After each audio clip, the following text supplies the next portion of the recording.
Over many hundreds of years, our knowledge on eyes, optics, and optometry has grown, with many key discoveries by multiple optometric pioneers. This video is a taste of some of those major milestones and aims to provide some background to optometric profession and what it has overcome. Behold the Nimrud lens, an ancient artifact that was believed to focus light. However, its optical clarity suggests it was more likely used to ignite fires than for visual purposes. It took until 1263 for English philosopher Roger Bacon to suggest that lenses could be used to help those with weakened eyesight. He also wrote in his Opus Majus about the physiology of sight and the anatomy of the eye. Glasses were then invented about 20 years later in northern Italy. They consisted of lenses inserted into a wooden, leather, or horn frame, which were then held or perched upon the end of the nose. Evidence for glasses existing in this period can be found in early Renaissance paintings. In 1604, German astronomer Johannes Kepler described the optics of the eye, solving many questions regarding visual phenomena that were present at the time.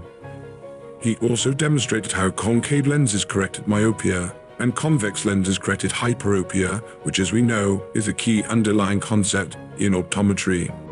1621, Dutch astronomer and mathematician Willem Snellen discovers the law of refraction, which is a formula for calculating how light bends as it exits one optical media and enters another. This provides us with Snell's law of refraction, another key principle in optics. Whilst this may be the current thinking, other philosophers, such as the ancient Greek Ptolemy, have described the refractive relationship. These findings have been shown to be inaccurate, and as such, Snellen's law persists.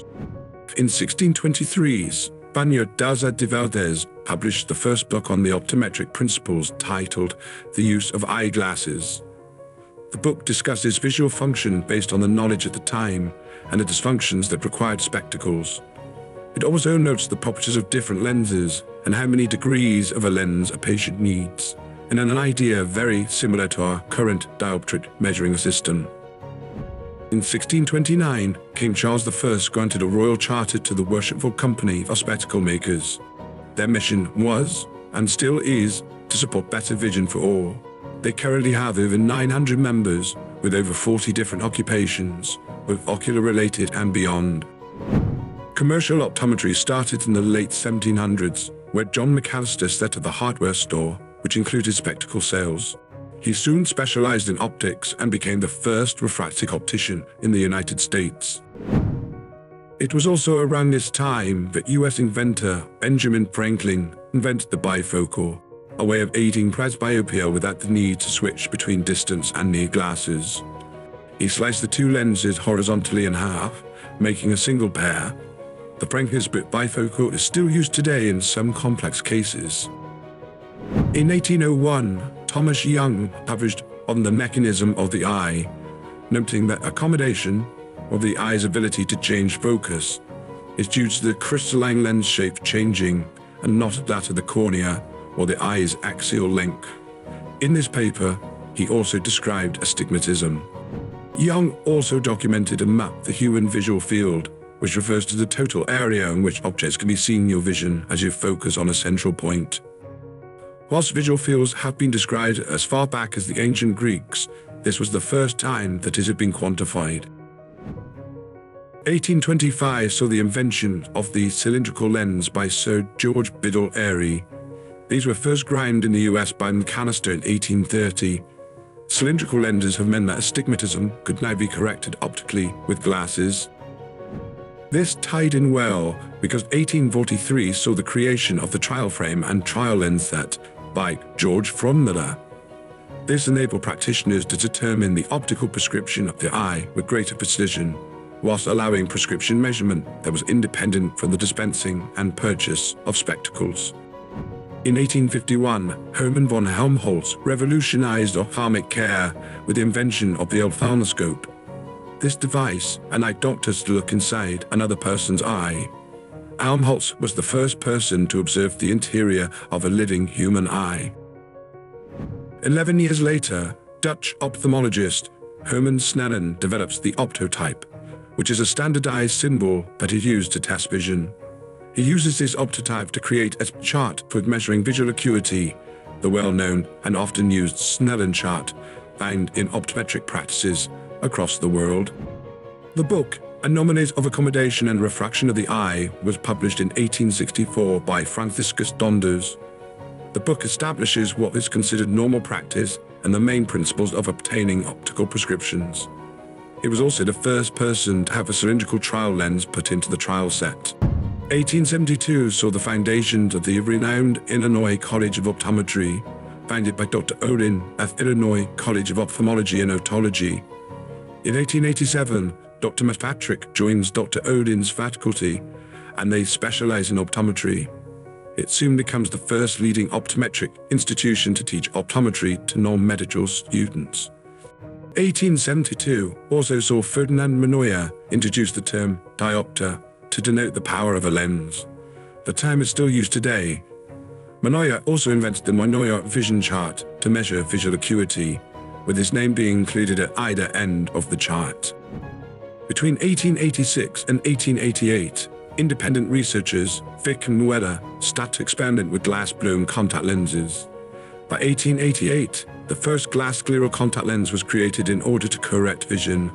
This is a big development in contact lens history, as it kick-started over a century's worth of research and development in contact lenses to make them what they are today.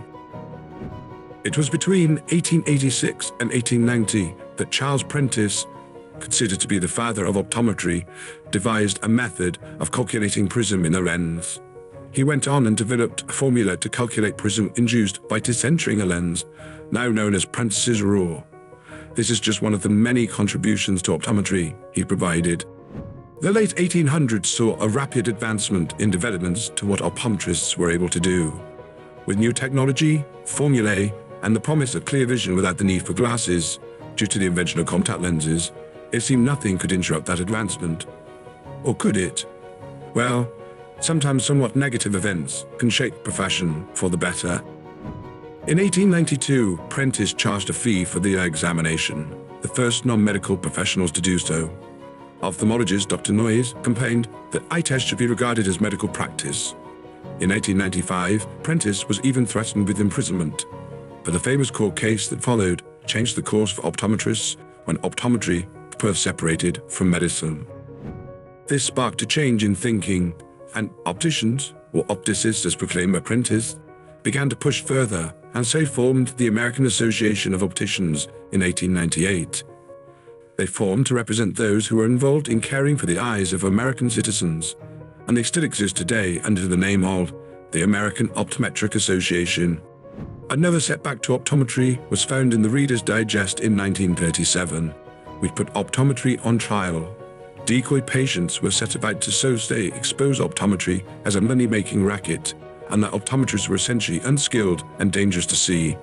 Optometry did come back fighting, but it is an article that still has influence over optometry today.